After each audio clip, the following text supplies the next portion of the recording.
Welcome, welcome tonight. Thank you so much for joining. And my mother, I give her credit, give Mumsy credit, um, told me about a story that's kind of hitting the news now. I haven't heard anybody else talking about it, so I thought I would go ahead and talk about it. Have you guys heard of the case of a man who shot an Uber driver? Um, I've got the story ready for you. So let me share my screen. So I guess this is in Ohio, and so the headline: additional charges are filed against the man in the killing of an Uber driver he mistakenly believed was a scammer. All right, here, this is her car, the Uber driver's car pulled up into the driveway, and so that's why her camera was able to capture this. And so this man had received a phone call from some scammers.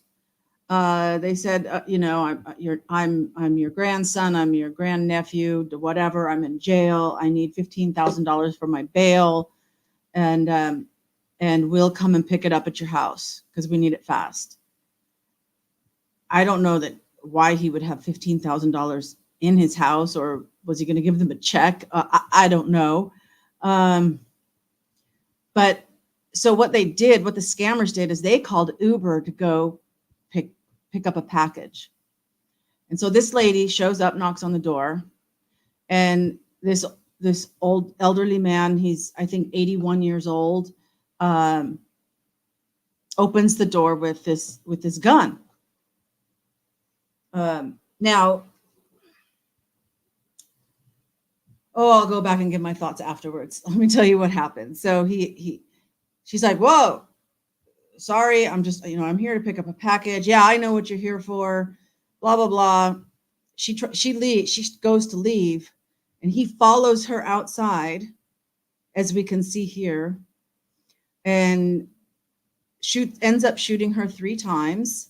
I guess in the leg, because when I watched the video,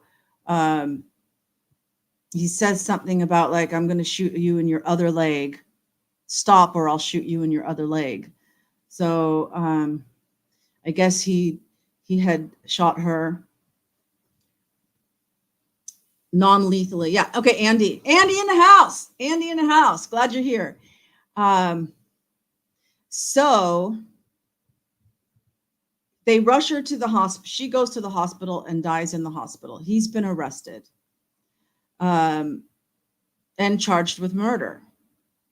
And so what do we think about this? Well, I can tell you, as somebody who did have a concealed carry permit when I lived in the United States, I live in Cambodia now, for anyone who doesn't know. And you have to have training in order to get your concealed carry permit.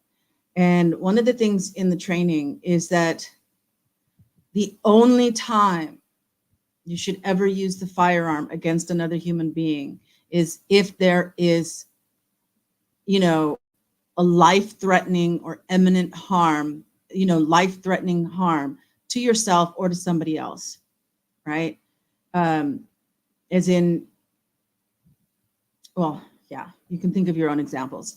So, and they said somebody committed a crime, or maybe they're a thief or something like this, and they're running away from your house. You're not a law enforcement. You cannot say deadly threat to shoot. It is, on both sides. Yeah, because you shoot to kill. The minute you pull that trigger, whether you're aiming for their leg or their chest or whatever, they could die. So you have to be ready to accept that responsibility, right? And so if somebody is walking away, we're not law enforcement. We don't say stop or I'll shoot. blah, blah, blah. No, there's no more immediate threat to you if they're walking away. Done. It doesn't matter what they already did. Maybe they killed somebody in your house. Maybe they killed your wife or your child. But now they're walking away. You are no longer in immediate threat. If you shot them in the act, okay. But not once they start to leave, you or the person is no longer in immediate threat. This guy, okay, I'll tell you, he had every right to have his gun in his hand when he opened the door. All right? Expecting scammers to be there. Now, even if this is the scammer, which she was not, but even if she was, once the scammer started to leave, you no longer have, and you are not in immediate threat. You no longer have the right to pull the trigger. But not only that, he followed her out. He left his house and followed her outside and followed her around. She'll lay in the house. She'll lay in the house. So Shalay, have you heard about this case? It's in Ohio. And the man you see had been called by scammers saying that they needed $15,000 or whatever. And they would send somebody to pick it up. Well, they called an Uber driver to go pick up a package. And when he opened the door, he had a gun. And then he followed her out. She's like, hey, I'm just here to pick up a package. I don't know what you're talking about. Tries to get back to her car to leave. She's calling for help. And he shoots her 3 times.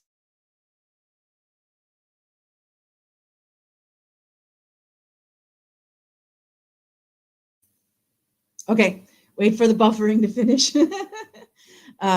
So kudos to Mumsy for bringing this case to my attention so I could share it with you. And okay, so we can look and see what the story says. No, she was not part of the scam. The scammers called an Uber driver to go get the package, which was actually kind of smart on their side as far as like not going themselves.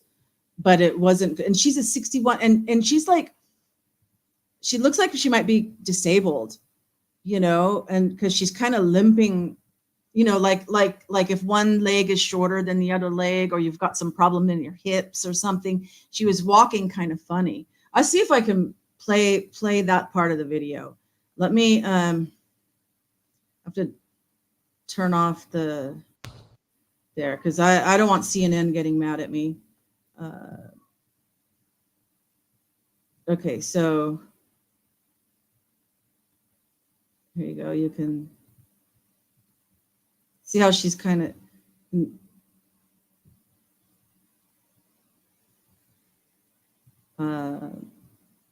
the car, she bumped up against the car there, the car shake. There is some more. Okay, here we go. So they go off screen. Now we have subtitles. Stop, stop, or I will call 911. Stop, stop, stop, gunshot.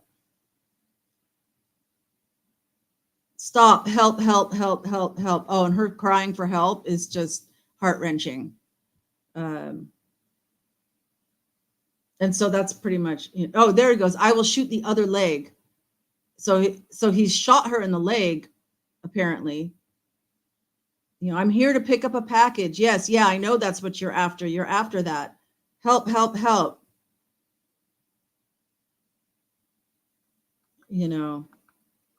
So an 81-year-old Ohio man has pled not guilty to multiple counts of murder. Oops, wait, we don't want to see you. Let's see what you guys are saying. Yeah, she was not. Yeah, I know you didn't hear it. I turned because it's CNN, and I didn't want to I do want to be cautious of copyright. Okay,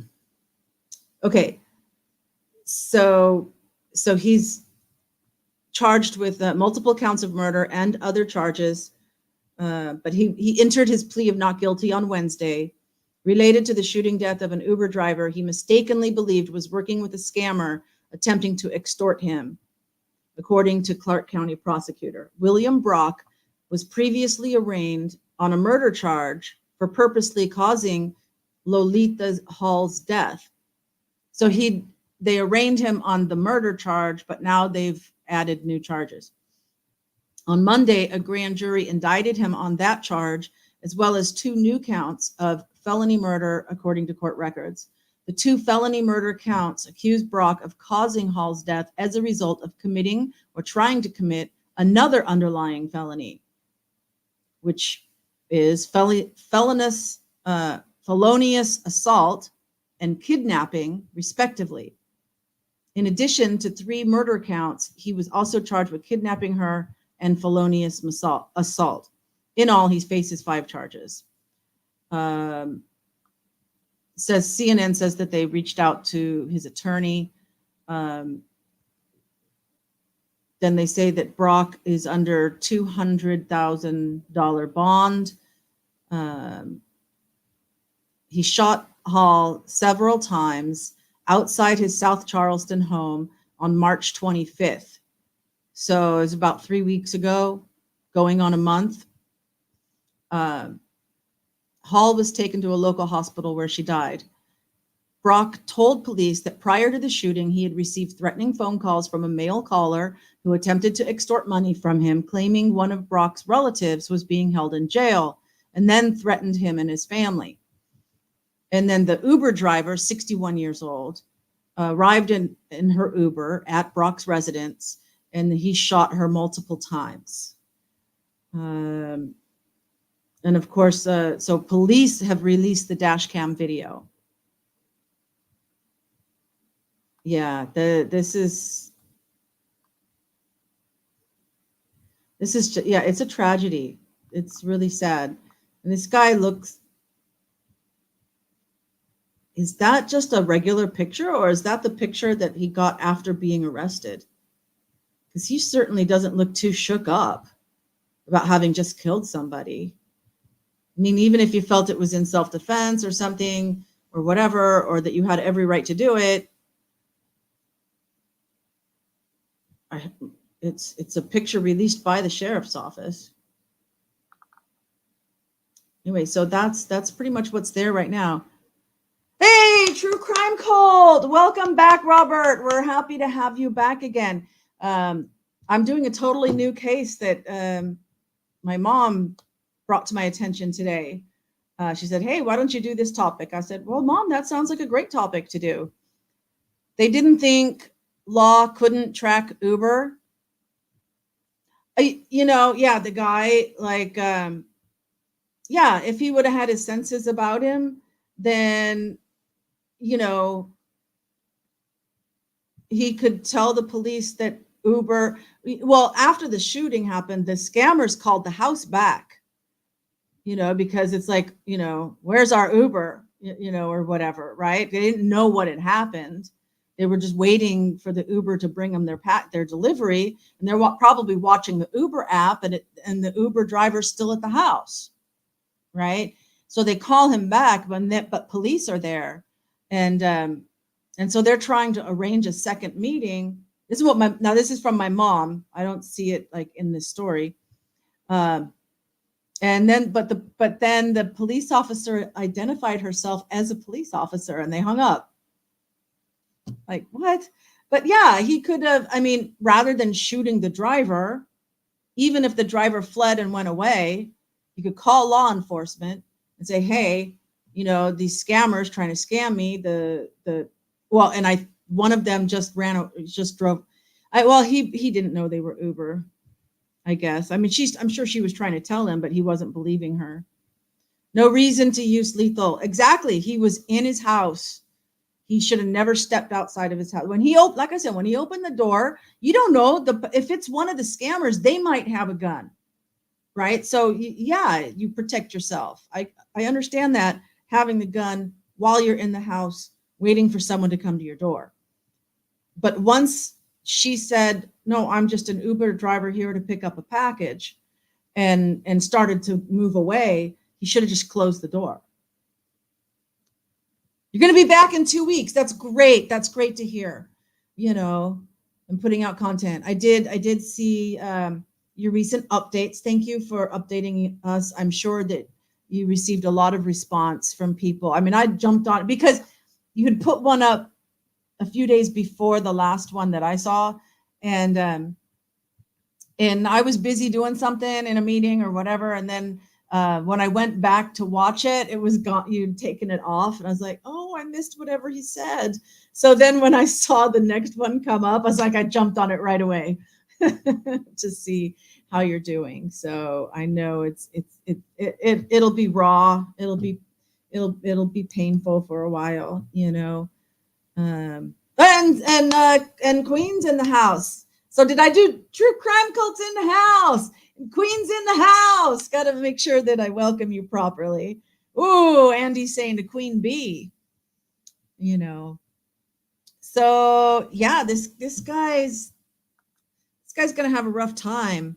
I mean, I know we're just coming off the Apple River case, which definitely felt like. And oh, I just heard the lawyer. You know, I really like him. He's a great guy. I discovered him during the Johnny Depp trial, and so he did a show about some of the jurors speaking out, and they believed the witnesses. They said there were more people saying that he did hit Maddie, and because he threw the first punch. So once you establish that he did hit Maddie, right? I'm speaking what the jurors said. So they did that first, whether or not he hit Maddie, and they decided that he had. So that meant he threw the first punch and that he could have walked away. And he had multiple points of being able to walk away, and he didn't. And so that's why they didn't want to let him off on self-defense. They wanted to give him something. So, yes, hugs, Queen. Yeah, oh, thank you so much for reminding everybody to hit the like. Yes, thank you. And here's a question from, True Crime Cult has a question. What is the informant in the Idaho case? Or what if the informant in the Idaho case is the IGG? You mean like the company that did it? That's an interesting question. Because that whole IGG stuff, you know what's big for me is that they said in their PCA that they did the testing, that their lab did the testing. That's very clear, and yet they didn't. They sent it away, and then I think the sample was like so small that they, I wonder, did they even send the sheath there for them to extract it off of there, or did they already extract it? I don't know. The DNA itself. The DNA itself being an informant. I don't know. I guess you're going to do a show on that, huh? I look forward to it. Everybody, make sure that you follow True Crime Cult. If you don't know where his channel is, I've got his at in my description. So make sure that if you haven't subscribed, go subscribe. And but yesterday we talked about the Idaho for the alibi, and now I've been watching a couple of other people with that too, and there's like this split of people that they think Brian Kohberger's guilty, and this alibi is a bunch of baloney, all this stuff, and the expert is nobody, and everything, and I don't know. I don't know. I don't think they'd be saying what they said if they didn't already have data. And we're talking metadata from the phone, not just pings. So the cast information is pings. And the DNA is on loan from the FBI. Well, yeah, my understanding is the FBI told them Brian Kohberger's name, but said, don't tell anybody it came from us. And yet now everything's coming out, you know. So they're like, because they knew that it couldn't be used as evidence. They're like, go check this guy out. I mean, this is the way I've heard it. I don't know if it's 100% true, but the way I've heard it is the FBI was like, dropped his name and said, go check this guy out, but don't say that you heard it from us, you know, because they got, but you know, but then so if the DNA that they got off the sheath is Brian Koberger, okay, I can see that as a possibility.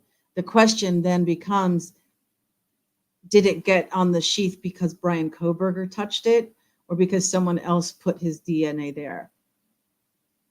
They shook hands with him and then they touched the sheath. But the weird thing is that why wasn't there any other DNA on the sheath and stuff? I'm real interested. I would hope that there's crime scene photographs of how it was found. Was it on top of the blood? Was it under the blood? You know, it was next to Maddie, but it wasn't seen right away. So I don't know. I don't know. It's fishy, that's for sure. But yeah, I think you know, I hope that this case about this man who shot the Uber driver, I hope at least we get more information as it goes on, that it just doesn't die out of the news feed, that it stays in the news as far as progress and what happens, whether the true crime community picks it up or not, because I'd like to keep following it and see what happens. I mean, is the lawyer going to try to convince him to take some kind of plea deal, or is he gonna go all the way to trial, and see how this case is handled in Ohio? True Crime Cult says, I heard an interesting theory yesterday that Kopaka was the killer and Koberger was the driver. Yeah, that, you know, in fact, I mentioned yesterday that if there was, one of my original thoughts was that because he's always studying criminals, that maybe he found somebody that he was just scientifically watching but not participating, but it's like, oh, I want to see how you think. I want to see what happens or something. I mean, I don't know that that's true, but it's just one of the things I thought in the beginning. So that would fall together with that maybe Kopaka was the one. But even if it was Kopaka, I still have a problem with the timeline, that it wouldn't have been done in that we'll just say 4 to 4:20 in there. I don't think that's when they died. Everybody's saying hello to each other. Yeah. So this wasn't there. There's not a lot of details on this story. I'll for anybody. Whoops.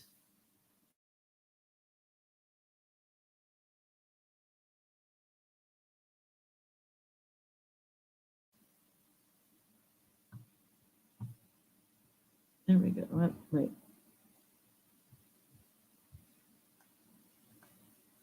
There you go.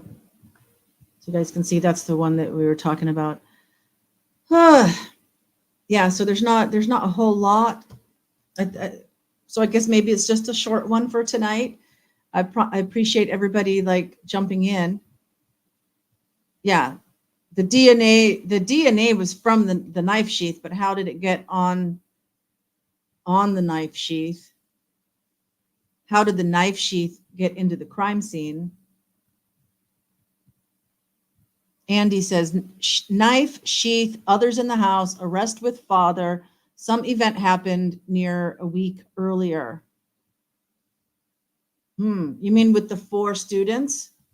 Something had happened a week earlier? Yeah, yeah, this story is very, very interesting because he's pleading not guilty, you know, and like I said, my opinion is He should have never walked out of the house. The minute he walked out of the house and was following her around and she was trying to get away from him, then it became, there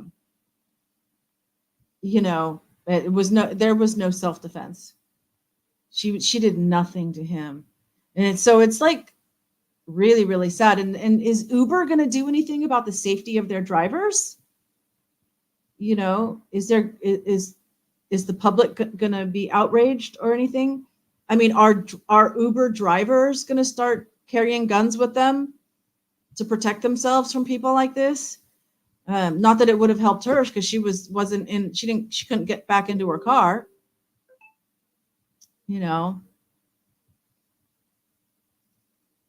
So let me see here. Yeah, I would say based on what we can see that he is guilty. He's totally guilty. And Chalet says senseless and ridiculous. Zana's mom got arrested for drugs. Yes, that's true. She was. And Maddie's stepmom was arrested as well. Yes. And there could have been all kinds. I mean, the whole drug angle is very possible. And if Maddie had, it was like it's a speculation that possibly Maddie had found some drugs and flushed them down the toilet. Then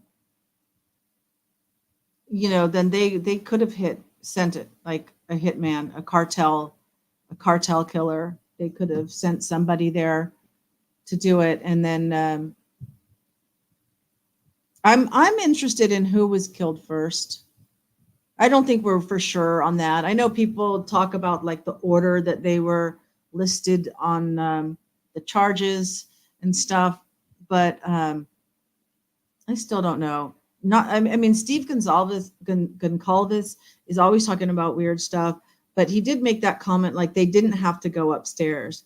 So if that's true, then that would mean that Xana and Ethan were killed first, and that they didn't have to go upstairs.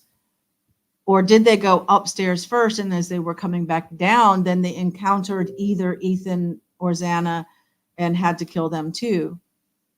But if they're killing witnesses, why did they leave Dylan? Was Dylan even in the house? Maybe she made the whole thing up and she wasn't even there.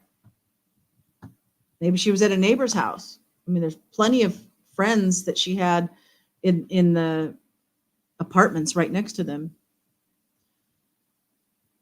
Oh, you guys watching the Daybell? Oh, yeah. Chalet's watching the Chad Daybell trial. I haven't watched any of it. I watched some of the other one of his. Is it Lori Daybell? Andy says, I think police were called near the apartments only several hundred yards away. Think like a week earlier. Don't know the connection, but it was mentioned in early reports. Well, they were always called over for noise. They were just called over. They weren't called over that long before. Maybe less than, either maybe the previous weekend or something. They were called over for that house. It's a crazy case. Zombie kids and cult. Oh yeah, with Daybell. I know, and the poor kids, because they've seen it happen before, that if somebody got labeled a zombie, that they got killed, and now their mother was starting to call them a zombie, and knowing that meant that had the anxiety. Oh my goodness. What was it with the Daybell? What were the motives? Love triangle? Oh my God. You always do this to me. Where to start? So Lori Daybell had several husbands before that had all ended up dying. I think she was involved in the very first one myself. Her and her brother or half brother or whatever would use him, and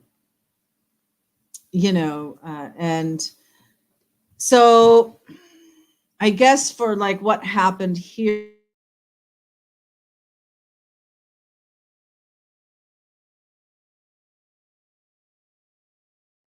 but another, yeah, portal, sex, drugs, and rock and roll. And she had 5 husbands. Thank you, Queen. And I think all of them died. Well, except for Chad. And so the death, so she started listening to like radio shows.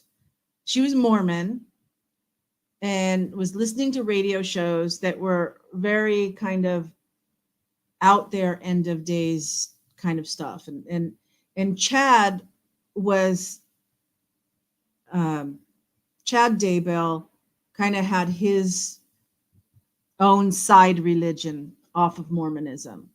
Okay. You drive for Uber Eats. Well, be careful. And so they met through this radio show, and they had these mutual friends and everything. And they talked about prayer together. So they kind of started this. So they started to have this relationship, like they were meant to be together. So then they had to like get rid of her husband. And there's so many things that we're not going into. So he gets shot. All right. It's declared accidental. And so then she moves up north. I'm not sure if she was still in Utah or if she was in Idaho. I think she was in northern Utah, like real close to the border with Idaho.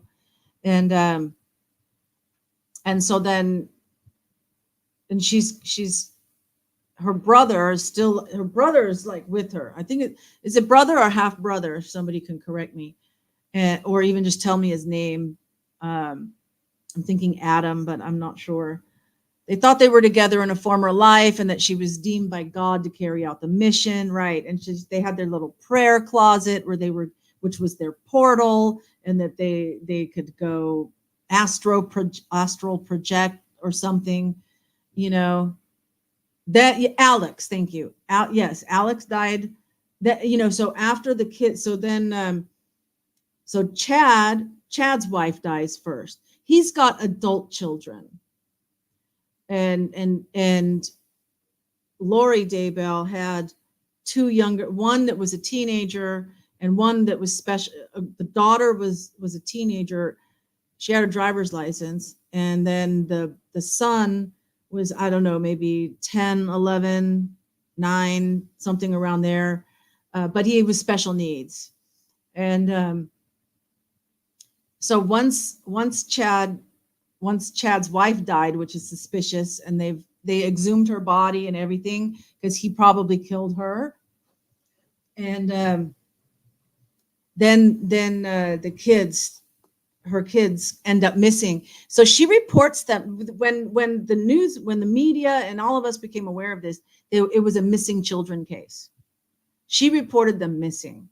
And then she went to Florida with Chad and got married in Florida. I'm sorry, Hawaii. I know it's Hawaii. I got the palm trees confused.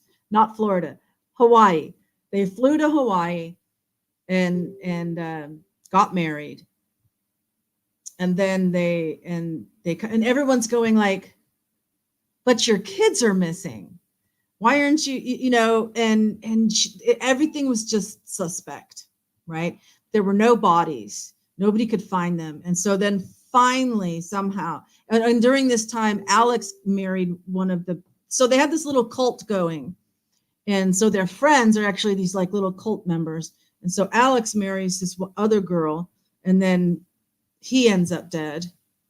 And then somehow, and I think it was through phone pings, they got a hold of Alex's phone pings.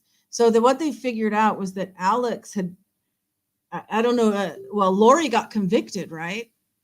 So I think she got convicted of murdering the kids, but Alex took them to Chad's house where they buried him in the pet graveyard next to the fire pit, you know, and that's when they arrested them, because then they had the bodies. Maybe they arrested them before they found the bodies. I don't remember. It's actually the dead husband's sister that married. Oh, and she never even reported them missing. It was the grandparents. You're right. It's been so long since this one. There's a real nice lady called It's a Crime, and I found her during the Daybell case, and before they found the bodies. I mean, everybody was like digging in, trying to figure out like where these kids were, what might have happened to them, and finding out all this information about them. Yeah, cult. Yeah, they started their own offshoot religion. It was actually the dead husband's sister. The dead husband in Arizona. His sister's the one that married Alex.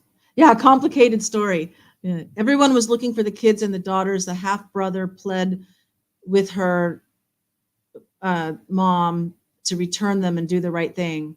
Yeah. Oh, yeah. Because not the mother's half brother, but she had another child that was older, like in his 20s, that was a half brother to the kids that had gone missing.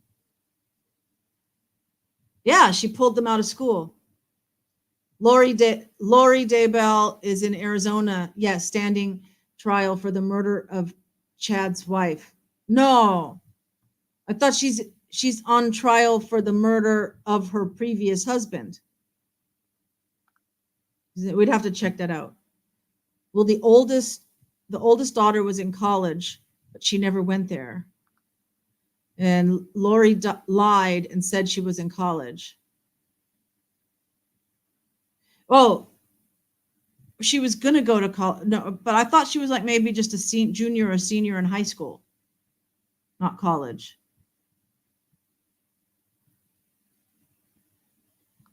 The kids were found dead on Chad Daybell's property. The son was wrapped up in tape, bound in plastic, and the daughter was burnt and cut up in pieces. Yeah, it was horrifying when they found them and all this came out. Lori's husband was the brother to the lady that is JJ's grandma. Not in high school? She already graduated. Wait.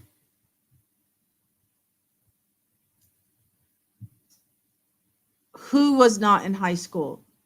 Lori's daughter that was killed with JJ? The husband that they killed. Right. The one in Arizona was the brother to the lady that is JJ's grandma. Yeah, that's just so confusing. We need a flow chart. I'm not sure if Grizzly True Crime was also going into all this, but It's a Crime did a really good job of like explaining things and putting it together. Craziness. That's right, Andy. It's kind of done. And you know, of course, if you watch the Chad Daybell trial, I'm sure they're going to all lay it all out again, which is probably why it's fresher in your guys' mind than it is in mine. You know, I have a good channel. Thank you. Thank you so much, Robert. I appreciate that. And I have good people in here. We did get trolled once though by Burger Planet or something, Burger something. And all these guys came in and they were like making all these like crazy messages and I just held my own. They were trying to push my buttons and trying to get me to freak out, but I didn't freak out, you know, because I'm thinking, hey, I got extra people in here giving me more watch hours. Unless they do something really bad, you know, and then a couple of them did get, you know, they were saying the N word and stuff like this. So it's like, okay, block this one, block that one, block that one. And then finally, what, you know, this lasted what, 10, 15 minutes. And then someone said, okay, the raid is called off. And they all went away. So I got raided by this burger guy or something. Yeah, as a raid. Chalet was there. Chalet saw it. And Chalet was up on panel. She had just come up, but then she needed to change something. So she went off panel and then she lost the link. And she wanted me to put the link up again. And there's no way I was putting that link up with all this raid going on, right? And she's trying to get my attention, like, you're not listening to me, you're not listening. And meanwhile, Lemoyne is just talking. Lemoyne. So I had like two guests on panel, Chalet and Lemoyne, and Lemoyne's just talking about whatever subject we were talking about while all this is going on. And I'm trying, so I'm putting like here, like this, okay? Chalet, we had a raid, right? So I put her comment up, and then I'm going like this, or I'd write a comment to her. I can't put the link while all these people are here, and then I'd like point at it, but I think she was only listening, so she didn't see me pointing, and so, oh my gosh, it was kind of a mess. Okay, so Queen says Lori is nuts. She said in court that the children came to her post-death and told her she did right by killing them and it was God's will and that they're happy. Yes, that was evil. That was so evil when she was saying that. Yeah, she did. So like after she was convicted, I think, they said, would you like to make a statement? And she had something written down that she read it, I think. Yeah, you were backstage. Yeah, and well, yeah, you had gone out and you needed the link to come back to come into backstage again. You couldn't get to the backstage because you needed the link again. And there was no way I was going to put that link there, because if somebody comes in, like before I could stop them, they could like mess up the whole channel. Yeah, our closing statement was messed up. Oh, they let her have a closing statement before the verdict. Okay. Yeah. It was messed up. Anyway, well, I'm glad we know about this case. I don't know how often something's going to come up about it as far as more information, but if there is, I'll do a live about it.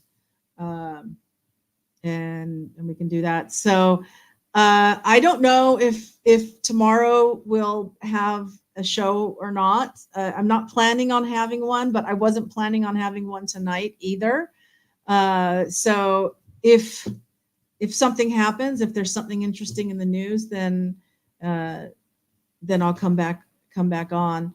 It's just Friday morning for you guys, right? It's Friday night for me, so Friday morning for you. So it's possible that in the Idaho 4, the prosecution would file some kind of response.